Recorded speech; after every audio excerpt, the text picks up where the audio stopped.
Oh, the Jesus way. Oh, the Jesus way Is the way of peace. is the way of peace. Oh, the Jesus way. Oh, the Jesus way Is the way of peace. is the way of peace. Oh, the Jesus way is the way of peace. When he is king, all wars will cease. May his peace begin with me. Gonna beat my sword Gonna beat my sword into a plow. into a plow. Gonna beat my sword Gonna beat my sword into a plow. into a plow. Gonna beat my sword into a plow. Christ is king in my life now. May his peace begin with me. The Fellowship of Brethren Homes consists of 22 retirement communities around the United States, which provide more than just a place to live. They are places to call home. Having their beginnings in the Church of the Brethren, they provide exceptional modern amenities, an abundance of leisure time opportunities, and a network of friends. Hello, I'm Brett Carlson. Welcome to Brethren Voices. In many of the Brethren homes, you'll find skilled nursing care, assisted living, state-of-the-art Alzheimer's units, and beautifully designed independent living options. As a ministry to those who are aging and their families, the 22 retirement communities are committed to providing high-quality, loving care for older adults. In this edition of Brethren Voices, we are going to visit 3 of these retirement communities to discover the innovative new construction that is happening as a way to serve the needs of a larger population of folks who are wishing to continue their journey into retirement living. We also have a surprise later in the program. Have you ever seen a white squirrel? Stay tuned as we present the search for the elusive white squirrel. But first, over a century ago, Brethren began looking into the ways of caring for and supporting its aging members who could not any longer care for themselves. Over the years, things have progressed. Cross Keys Village, the Brethren home community of New Oxford, Pennsylvania, has been evolving to what it is today. It first began over 100 years ago. We met with Frank Berman, who has retired during the past year. Prior to his retirement, he shared with us about the beginnings of that program. It started in our case over a century ago. The Church of the Brethren, I think it's safe to say, as with a lot of other denominations at that time, was beginning to realize that perhaps there were solutions to caring for older members who did not have families that were better than just leaving it up to the individual congregation, which prior had been the case. It took them a long time to talk about it, but in the early 1900s, eventually the decision was made by what is now the Southern District of the Church of the Brethren. And actually, when that decision was going on, it was not the Church of the Brethren yet. The name was adopted just about the same time we were. Really? It was an interesting coincidence, but eventually they decided that what we would now consider an old folks' home was this answer, and they found an old farmhouse near Carlisle, Pennsylvania, 20-some miles away from here, and opened it in 1908 as the original Church of the Brethren home. That served, with one addition added on to it, that served as the Brethren home until 1951. Really? And really not a whole lot changed during that time. The biggest change wasn't in the home, it was in how people paid, because between the time we were founded and the time we moved out of that area, Social Security came into play. So that's a big difference in how older adults have lived. But in 1951, a fire destroyed the original home. Everybody got out, fortunately. And the committee that was formed to decide what to do next felt strongly that they should follow the growing number of Church of the Brethren members who had settled in this area, in York County and in eastern Adams County. And they found a hotel on this site that was for sale. It was purchased On the present property right here. on this site, right. It was purchased. We moved into it in 1952. It increased our capacity from about 24 at the old home to nearly twice that many.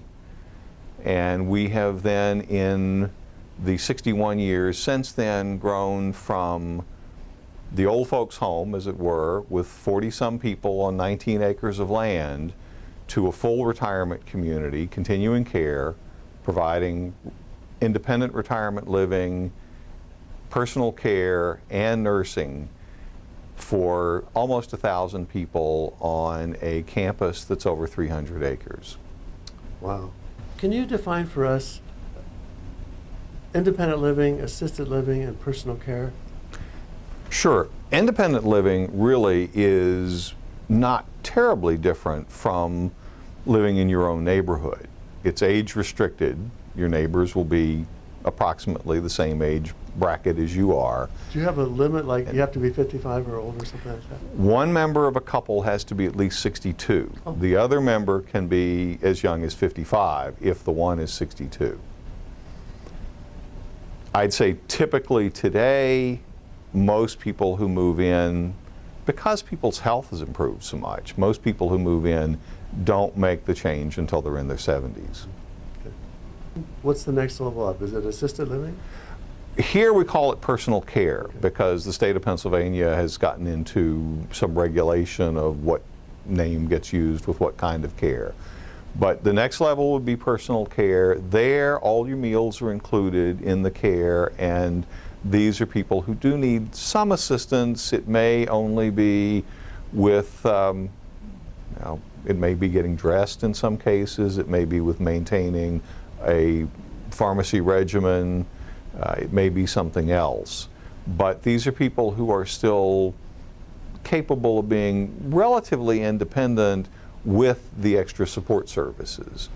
And then nursing care here includes both long-term care, which is you're here and this is your home as long as you are alive, to short-term, which is rehab care, and that's where you may have had an illness or surgery and you need rehabilitation that is concentrated enough that it's helpful that you live where that rehabilitation is being performed. Do you have a memory care unit? Yes, we do. That is a growing need in our society. We have memory care in both personal care and in nursing. And we're in the process now, in recognition of this growing need, of trying to develop a more coordinated continuum for the memory care that starts in the village. So as someone is having some memory problems in the village, you can continue to have an age-in-place philosophy of keeping them in an apartment or cottage as long as that's the safe and appropriate alternative. And then the transition to personal care and or eventually nursing becomes one that's easier for the individual to make. Cross Keys Village continues to make great progress on its 3 large-scale construction projects. 31 single-family homes are being built in phases 2 and 3 and are expected to be completed in May of 2017. The 3rd construction project is that of a memory care unit known as Brookside at Cross Keys. It is scheduled to be completed very soon, with residents moving in by December 2016. And then we spent 17 years in retirement up there in the mountains, living in our big old house right on the lake. Wow. And finally we decided that even though my wife and I were in excellent health, we had seen her parents wait too long before they had to go in to a care home. And it was not a happy thing. And so we decided that we're going to make our own decision on this. And while we're still in good health, we're going to move to a community where we will have time to make a whole new circle of friends, find a new church family, and settle in, because we saw that her mother and dad weren't physically able to do that. Well, we found this place. We had looked at a number of others too. We shopped around. But when we found this place, it was just it. And we moved in. I was 80 years old when we moved here. Wow. And I'm going on 14 years being here now. But this is wonderful. We just very happy here. Never regretted it for 1 minute. There's so much to do here. If you're bored, it's your own fault. You'll find 6 Brethren retirement homes in Pennsylvania. Lebanon Valley Brethren Home of Palmyra, Pennsylvania has also been involved in a large construction project.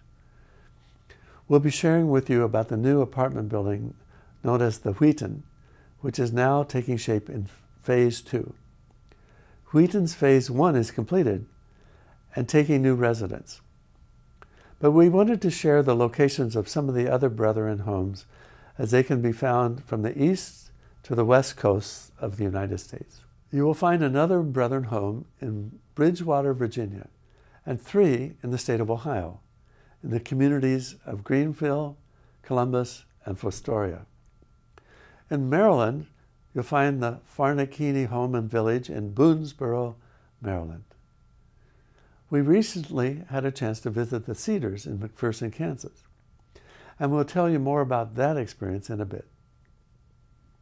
We've also had an opportunity to visit the Brethren Hillcrest home of Laverne, California a few years ago. Brethren Voices featured Mary Meltzer as she lived at the Brethren Hillcrest home. Also in California, you'll find a Brethren home upstate in Modesto. In the south, there are 2 in the state of Florida, where you'll find Brethren homes in Sebring and Lorida. Brethren retirement homes can also be found in North Manchester, Indiana, and 2 in Giard and Mount Morris, Illinois. Further west, you'll find a Brethren home in Dallas Center, Iowa. In Washington State, check out the Brethren homes in Seattle and Wenatchee. Recently, I had the chance to visit the Cedars in McPherson, Kansas. It's a continuing care retirement community providing quality living options for senior citizens. It offers independent living, assisted living, memory care, and skilled nursing with physical therapy services. We met with Karma Wall, the Chief Executive Officer, and we asked her about the Cedars and the care available for its residents. We are celebrating our 123rd year this year. We were organized in a little town called Darlow, Kansas originally, and then moved here to McPherson in 1953, and then we moved to this site in 1987. This is a 60-acre campus, and we have a few lakes on the campus. It's very well landscaped, and we have 3 different levels of care: the health care, the assisted living, and independent living. We also have the rehab services through physical therapy, and those are for patients that come in for things like total hip or total knee, and then we can work with them through physical therapy and then send them on home in their homes out in the community. There are approximately 260 employees, full-time and part-time, and then they are serving over 300 residents on this, and they're all on this campus. McPherson, Kansas is in the heartland of America, and we learned that it's on the list of the nation's top 100 small cities with many opportunities. We've had several people move in from other communities just recently, and they said it was because of the town as well as the Cedars, because it has been ranked as one of the top 100 small towns to live in.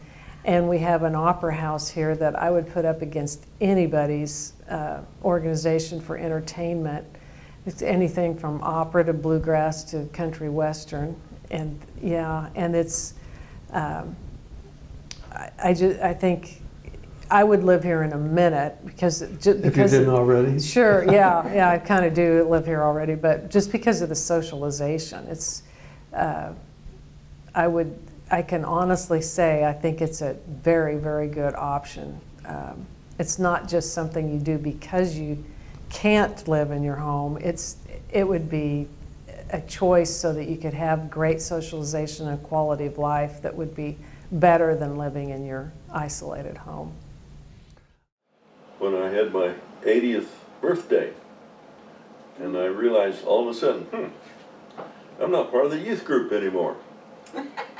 I have to face the reality that time is marching on, and that sooner or later we are going to need some facilities that we didn't have where we were. And so we started looking around, and this is where we ended up. And we wanted to be able to choose where we wanted to live while we were in good health, and we wanted to choose rather than having to find something at the last minute if one of us became ill.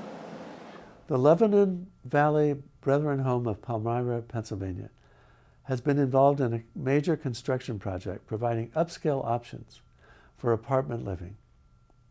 As the Wheaton project began, we met with Jessica Miller, and she described what the Wheaton would look like on the inside.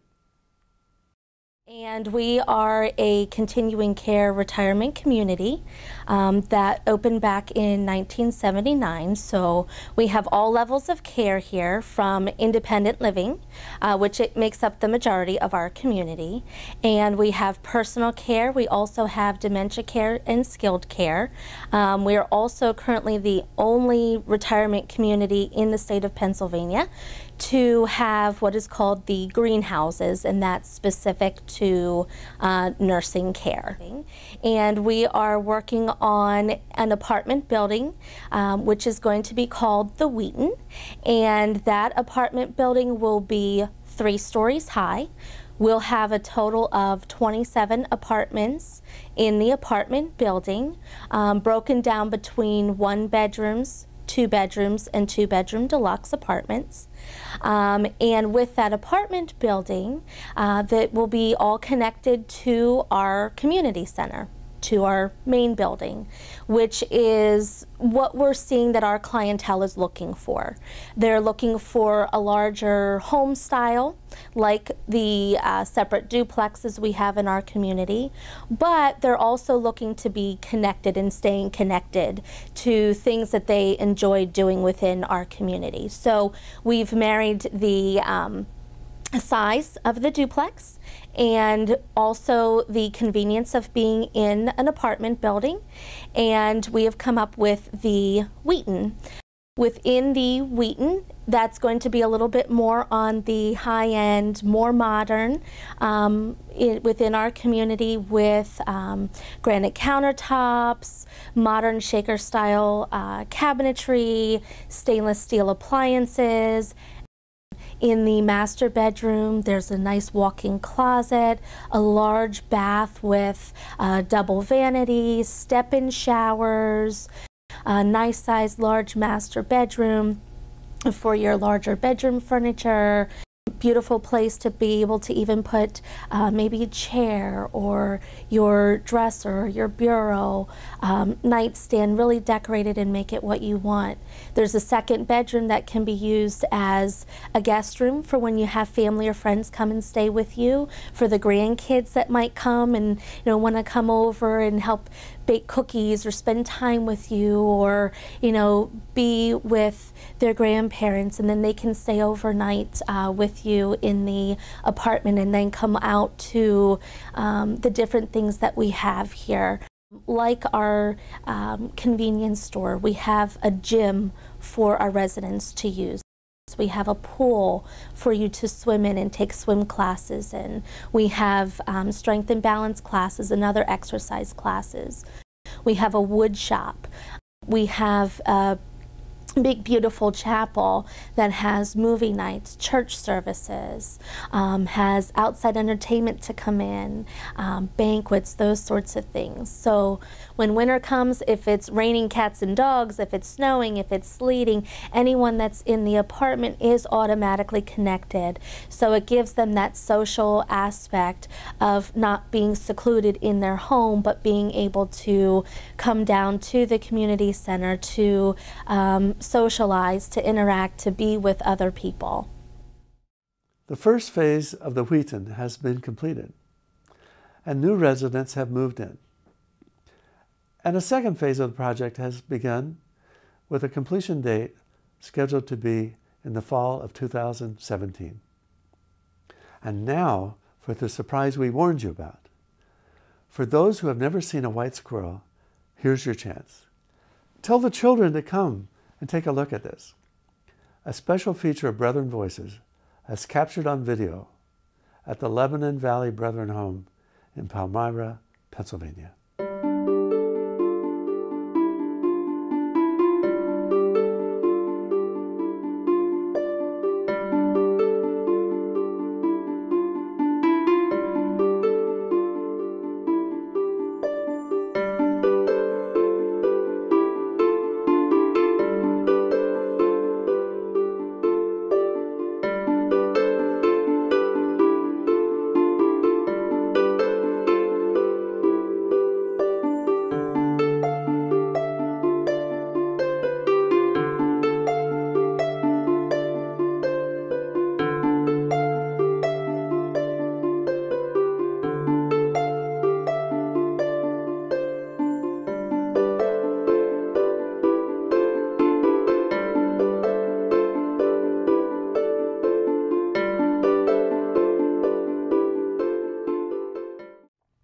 Across the United States, there are 22 Brethren retirement communities, and we have featured stories about Cross Keys Village, the Brethren home community located in New Oxford, Pennsylvania, on this show.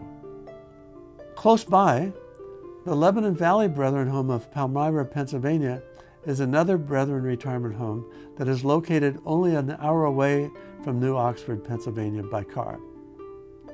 Like other Brethren homes, Lebanon Valley residents are living in all types of care options, including independent living in duplexes and cottages and apartments, as well as assisted living and skilled nursing care that is provided for people who need that extra care. It's a beautiful campus on the edge of a wonderful farmland just miles away from the famous Hershey, Pennsylvania. But Lebanon Valley Brethren Home is also the home of the elusive white squirrel. Yes, you heard it. You heard me right. A white squirrel. We learned about it, and of course Brethren Voices had to visit the Lebanon Valley home to check it out, because we had never seen a white squirrel. Have you?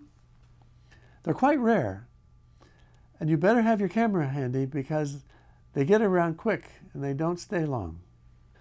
Well, our first day on the beautiful campus, that elusive white squirrel lived up to its name. It was nowhere in sight, and we looked everywhere. On the second day, we searched the campus all over and got a look at some very nice independent living homes and duplexes, but that white squirrel was nowhere around. On the third day, we talked with some of the residents who said they had seen a white squirrel, and we even met up with some folks that were playing pickleball, if you know what that is. But they were just too busy to join us in the hunt and wouldn't tell us anything about the elusive white squirrel. Well, on the fourth day, we were ready to pack it up, put our bags in the car, and head for home. But we decided to go out and walk around the campus of the Lebanon Valley Brethren Home one more time, when we spotted, is it a white cat? No, there it is, bingo, the elusive white squirrel. Wow, it's real, and it's really white.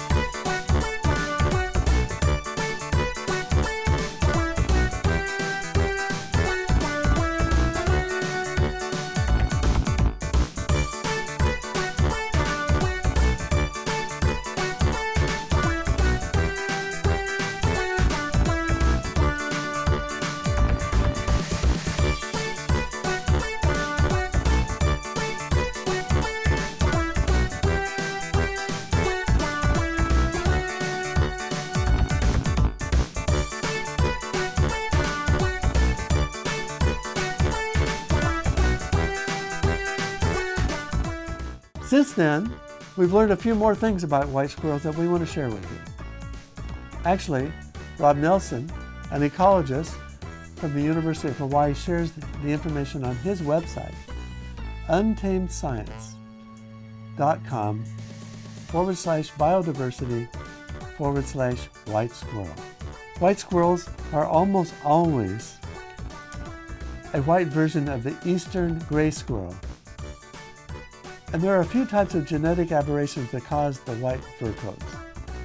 The first is albinism, or albinoism, which is caused by a mutation of a gene that codes for pigmentation or the lack of it. Such albinos have white eyes. The other is a white morph caused by a different gene. It is a natural occurring trait of eastern gray squirrels that is very, very rare. And Rob Nelson from Hawaii is doing a study to determine exactly how rare it is. For some reason, eastern gray squirrels in the United States have this gene that makes their coats white. It's somewhat rare to see a white squirrel, and as we looked for 4 days without seeing one, and then we saw one, because white squirrels are likely to be selected by predators such as hawks, who like it when their prey is easy to spot and highlighted in white.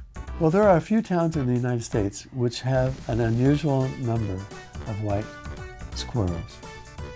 If you live in Marionville, Missouri, Brevard, North Carolina, Olney, Illinois, Kenton, Tennessee, Washington, D.C., or Boston, Massachusetts, you have a good chance of seeing a white squirrel. And for you folks at the Lebanon Valley Brethren Home, not only do you have a wonderful and beautiful place to live, but you are also providing a home for the elusive white squirrel.